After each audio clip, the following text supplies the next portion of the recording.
सल्ले अला नबीना सल्ले अला मुहम्मदिन.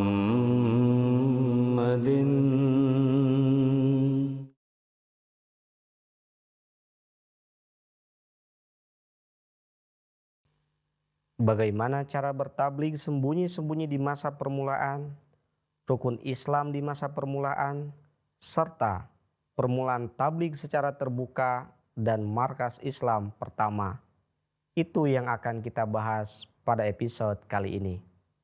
Assalamualaikum warahmatullahi wabarakatuh.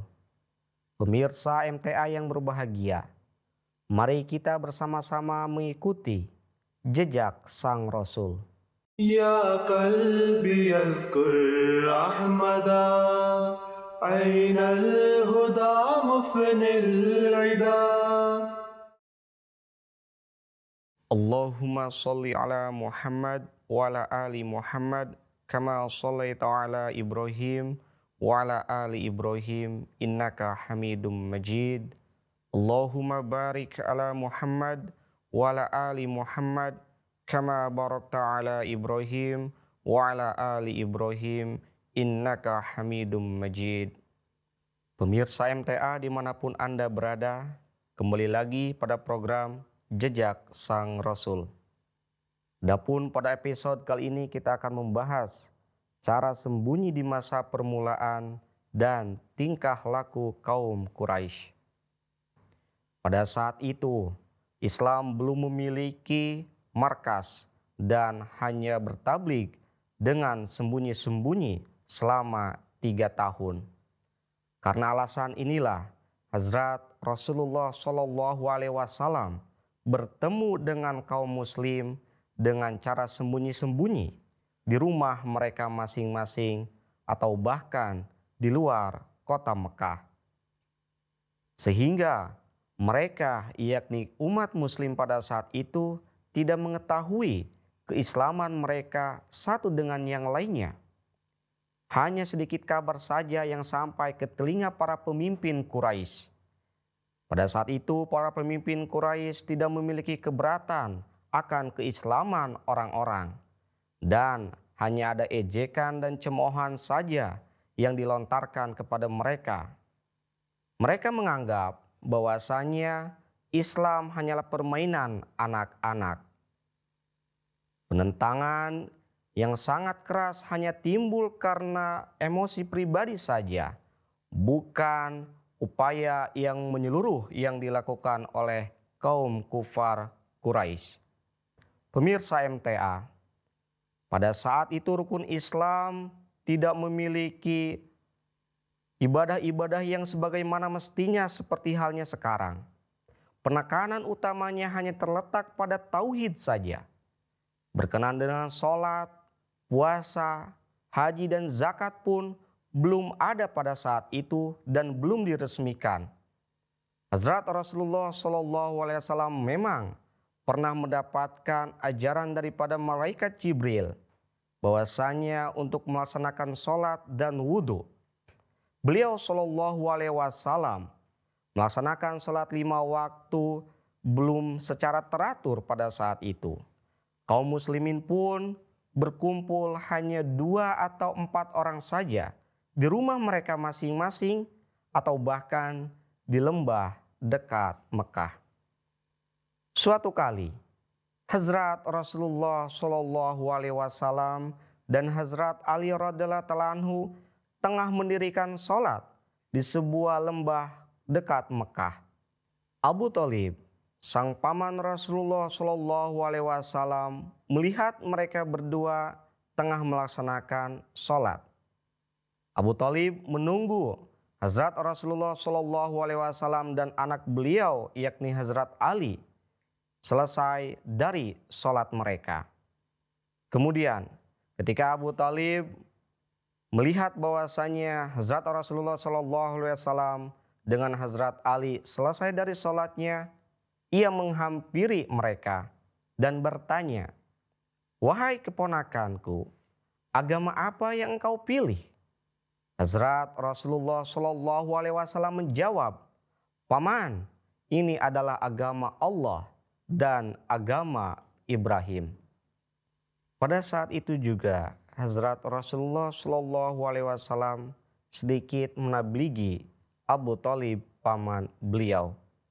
Namun dikarenakan beliau merupakan salah satu pemimpin Quraisy juga, beliau keberatan untuk menerima ajaran Islam. Kendati demikian, Abu Thalib berkata kepada putra beliau, yakni Hazrat Ali, "Muhammad tidak akan mengajakmu kepada apapun kecuali kepada kebaikan." Ibnu Hisham, bab permulaan apa yang Allah wajibkan. Pemirsa MTA dimanapun Anda berada, kaum musyrikin memang mencela orang-orang muslim pada saat itu ketika mereka melaksanakan ibadahnya. Karena ibadahnya terbilang baru dan terlihat aneh. Yang karenanya juga mereka berselisih satu sama lain. Kemudian Hazrat Rasulullah Shallallahu Alaihi Wasallam memulai pertabligan secara terbuka ketika menerima wahyu pada tahun keempat Nabawi yang berbunyi fasda' bima tu'maru, yakni, ya Rasul, beritahukanlah dengan terbuka apa yang diperintahkan kepada engkau. Kemudian tak lama setelah itu turun juga wahyu bahwasannya wa anzir ashiratakal aqrabin, dan berilah peringatan kepada keluarga terdekat engkau. Ketika perintah-perintah Allah Ta'ala ini turun kepada Rasulullah Shallallahu Alaihi Wasallam, Hazrat Rasulullah Shallallahu Alaihi Wasallam mendaki gunung Safa dan berteriak dengan suara yang lantang, memanggil kaum Quraisy dengan menyebut nama kabilah-kabilah mereka. Ketika semuanya telah berkumpul dalam satu tempat, Hazrat Rasulullah Shallallahu Alaihi Wasallam berseru seraya bersabda, "Jika aku beritahu kepada kalian bahwasannya bala tentara yang besar di bawah gunung ini yang siap untuk menghancurkan kalian, apakah kalian percaya?" Mereka serentak menjawab, "Ya, kami akan percaya." Kemudian Hazrat Rasulullah Shallallahu Alaihi Wasallam lebih lanjut bersabda, "Kemudian jikanya laskar azab Allah Ta'ala telah mendekat kepada kalian, kemudian aku perintahkan kepada kalian untuk beriman kepada Allah, maka apakah kalian akan menerimanya?" Alih-alih mereka menerima seruan daripada Rasulullah Shallallahu Alaihi Wasallam, justru mereka tertawa terbahak-bahak.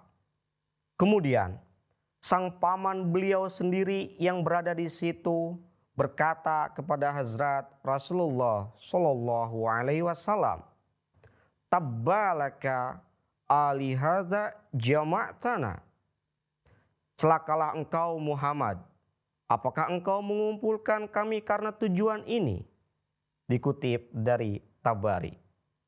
Kemudian Hazrat Rasulullah Shallallahu Alaihi Wasallam juga membuat undangan kepada karib kerabat dengan perantaraan Hazrat Ali radhiyallahu taala anhu. Hazrat Rasulullah Shallallahu Alaihi Wasallam bersabda kepada Hazrat Ali bahwasanya buatlah sebuah undangan dan di dalamnya undanglah Banu Abdul Muthalib yang tak lain kakek mereka, supaya dengan perantaraan ini pesan kebenaran sampai kepada mereka. Undangan tersebut adanya sekitar 40 orang. Namun undangan tersebut batal gara-gara provokasi Abu Lahab. Dan Hazrat Rasulullah Shallallahu Alaihi Wasallam terpaksa mengundang kembali mereka. Pada pertemuan yang kedua, Hazrat Rasulullah Shallallahu Alaihi Wasallam bersabda, "Jika kalian mempercayai ucapanku, maka kalian akan menjadi pewaris nikmat agama dan dunia. Kemudian di tengah-tengah kerumunan itu ada salah seorang anak yang memang dipandang kecil pada saat itu. Dia berdiri dan berkata, "Walaupun saya di antara kalian adalah orang yang lemah dan kecil, namun saya akan menyertai Anda." Itulah jawaban daripada Hazrat Ali ketika Hazrat Rasulullah Shallallahu Alaihi Wasallam menyeru pada Islam.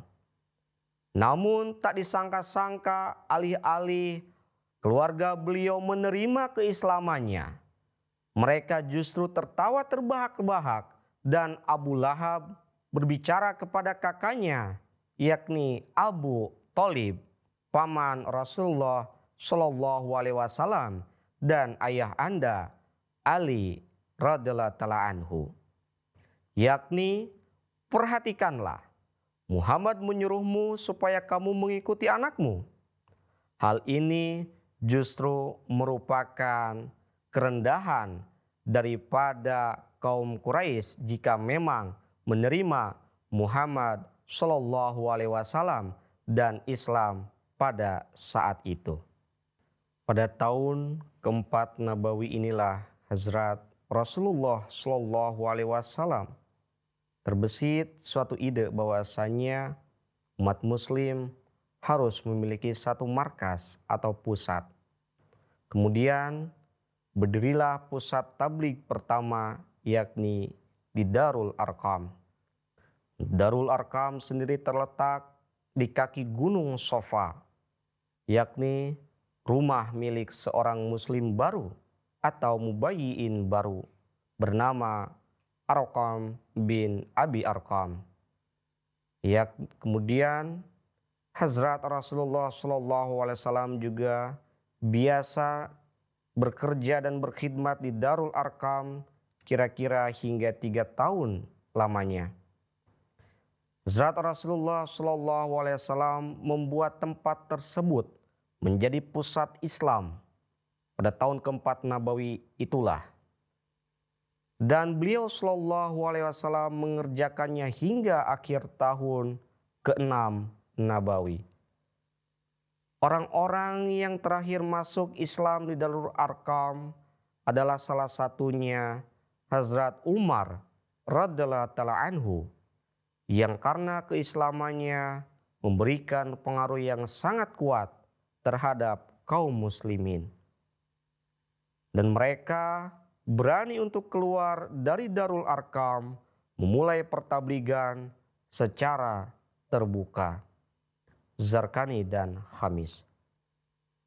Kemudian adapun awalin di Darul Arqam atau orang-orang yang pertama baiat di Darul Arqam adalah pertama Mas'ud bin Umair radhiyallahu taala anhu, berasal dari Banu Abu Dar. Beliau juga merupakan mubalik pertama yang dikirim ke Yasrib oleh Rasulullah Shallallahu Alaihi Wasallam. Dan yang kedua adalah Zaid bin Al-Khattab, kakak daripada Hazrat Umar radhiyallahu taala anhu yang merupakan khalifah kedua kita. Zaid bin Al-Khattab syahid pada perang Yamamah. Kemudian yang ketiga adalah seorang tunanetra bernama Abdullah ibnu Ummi Maktum radhiyallahu taala anhu, berasal dari keluarga Khadijah. Abdullah ibnu Ummi Maktum memiliki riwayat yang cukup menarik. Beliau suatu kali tengah berada di perkumpulan Rasulullah Shallallahu Alaihi Wasallam dan pemuka-pemuka Quraisy pada saat itu, yang salah satunya adalah Walid bin Mughirah. Pada saat itu Abdullah ibnu Maktum bertanya kepada Rasulullah Shallallahu Alaihi Wasallam. Namun Rasulullah Shallallahu Alaihi Wasallam tidak menjawab pertanyaan beliau karena memang Hazrat Rasulullah Shallallahu Alaihi Wasallam sedang menabligi para pemimpin Quraisy yang salah satunya adalah Walid bin Mughirah. Kemudian beliau sedih karena pertanyaannya tidak dijawab oleh Rasulullah Shallallahu Alaihi Wasallam, sehingga ada salah satu ayat turun kepada Rasulullah Shallallahu Alaihi Wasallam berkenaan tentang Abdullah ibnu Ummi Maktum. Allah Ta'ala menurunkan wahyu kepada Rasulullah Shallallahu Alaihi Wasallam dalam surat Abbasa ayat 2 dan ditulis dalam tafsir Ibnu Jarir dan Usdul Ghobah bahwasanya Hazrat Rasulullah Shallallahu Alaihi Wasallam untuk menghibur Abdullah ibnu Ummi Maktum ini, beliau sampai-sampai menghamparkan jubah berberkat beliau dan mendudukan ibnu Ummi Maktum di atas jubah beliau Shallallahu Alaihi Wasallam. Kemudian sahabat yang keempat adalah Ja'far bin Abi Thalib. Beliau merupakan saudara kandung daripada Hazrat Ali radhiyallahu ta'ala anhu.